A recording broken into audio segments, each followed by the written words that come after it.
जय माता दी सभी भक्तों को। आप सभी भक्त मेरा प्रणाम स्वीकार करें। माता महाकाली धाम में आप सभी का स्वागत है। तो आप सब लोग पहुंच चुके हो जी दूसरी क्लास लेने। कल हमने बात की थी जाप के बारे में। जाप कितने प्रकार का होता है ये मैंने आपको बताया। हर तरीके का जाप अंत में मानसिक में बदल जाता है, ये भी बात मैंने आपको कल बता दी थी। आज हम बात करेंगे ध्यान के विषय में।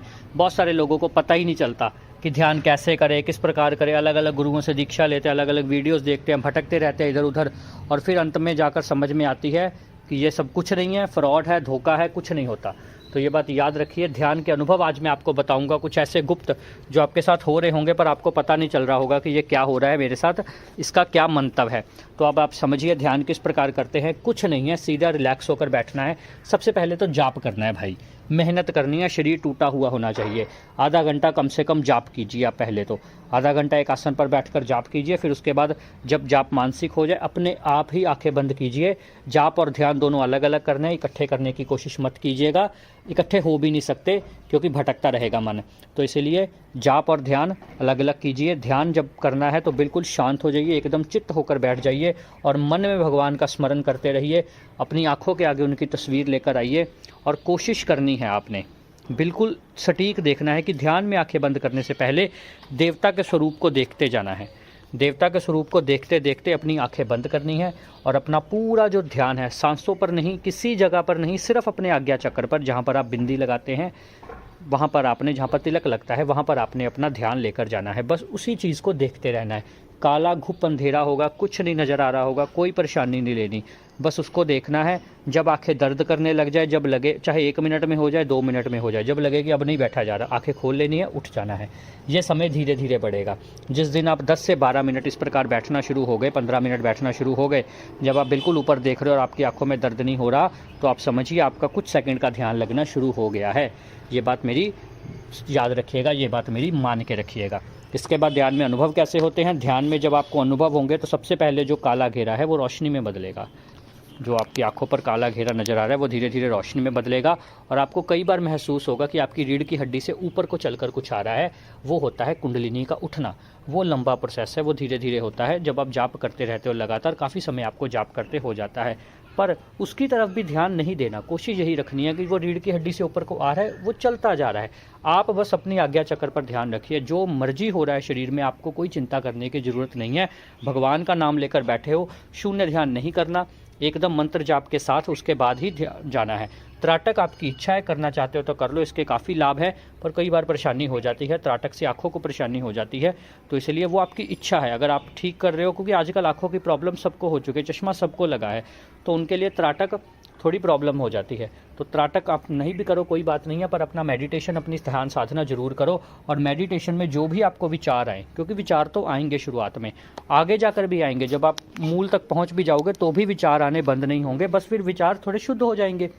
जब चेकिंग कोई करता है तो वो किसी के ध्यान में जाकर ही करता है चेकिंग। जब हम महाकाली धाम में किसी की भी नेगेटिविटी या पॉजिटिविटी या ऑरा स्कैन करते हैं या चेक करते हैं तो ऐसे थोड़ी दिख जाता है। वो हमें ध्यान में जाना पड़ता है, फिर ध्यान में देवता बताते हैं, संकेत देते हैं, फिर हम आगे वाले को बताते हैं कि आपके बारे में ये आ रहा है जी, आपके ऊपर इस देवता की कृपा और ये तंत्र क्रिया या मंत्र क्रिया की गई है। ये जो जिन लोगों ने धाम से चेकिंग करवाई है तो वो पता चल जाएगा। इस प्रकार होता है। तो आप ये बात समझिए, मेरी बात को पूरी गहन से समझिए कि आप लोग ध्यान किसी चक्कर में पड़ने की जरूरत नहीं, एकदम रिलैक्स हो जाइए। चेयर पर बैठिए। मैं तो कहता हूँ शुरुआत में अगर आसन लगाकर नहीं बैठ सकते, चेयर पर बैठिए, रिलैक्स हो जाइए। कमर एकदम बिल्कुल जिस प्रकार आरामदायक मुद्रा में। लेट के ध्यान कभी मत करना, थोड़ा परेशानी होती है उससे, क्योंकि कुंडलिनी फिर ऊपर को उठनी होती है, तो इसलिए कमर तो सीधी ही होनी चाहिए, ये बात ध्यान रखिए। बस वैसे आप रिलैक्स मोड में बैठ सकते हो। कोई भजन लगाना तो बहुत अच्छी बात है, पर भजन से ध्यान आपका पक जाता है, मैं ये बोलता हूँ, क्योंकि हम तो फिल्मी गानों पर भी हमारा ध्यान पक जाता है, अब इतने वो हो गए हैं। पर शुरुआती दिनों में अगर आपने लगाना तो मेडिटेशन साउंड्स आती हैं, ओम की साउंड आती है, वो बेल वगैरह बजाते हैं, वो आप सुन सकते हो। उससे आपका ध्यान, आपको टिकाने में थोड़ी हेल्प मिलेगी, पर पक्का इलाज नहीं है वो। पक्का इलाज तो एकदम बिल्कुल मौन होकर ध्यान करना है, जहाँ पर कोई आवाज़ भी ना आ रही हो और आपके शरीर को कोई फ़र्क ना पड़े। असली ध्यान वो है। शोर शराबे में ध्यान नहीं होता, ये बात याद रखिएगा। शांत जगह होनी बहुत ज़रूरी है। शोर में ध्यान करने की कोशिश करोगे तो भटकता ही रहेगा ध्यान, ये तो आप खुद भी जानते हो। कर्ण पटल जो आपके कान हैं वो इधर उधर भटकते रहेंगे। तो इसीलिए सेंस ऑर्गन्स को बंद करना होता है बेसिकली।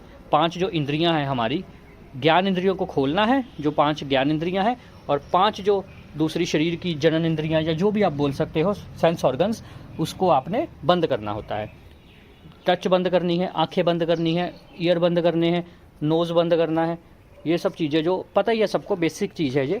5 सेंस ऑर्गन्स आपको बंद करने हैं और 5 ज्ञान इंद्रियां फिर खोलनी है अपनी। उसके बाद आप जिसको ही इन 5 ज्ञान इंद्रियों को ही दृष्टि की 5 परतें बोला जाता है, और कुछ नहीं है दृष्टि की 5 परतें।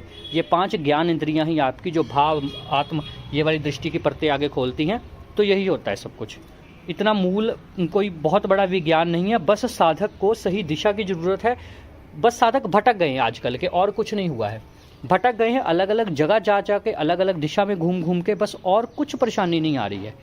अगर सही दिशा से एक ही जगह सीख कर और बढ़िया से सीखें तो कुछ भी नहीं है ध्यान।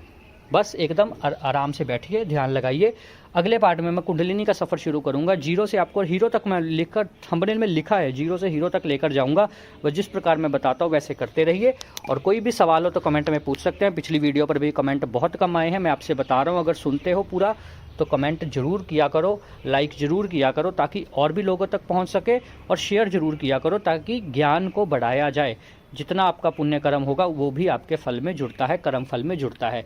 तो आप सब लोगों के मंगल भविष्य की कामना के साथ जय माता दी, जय माता दी, जय माता दी।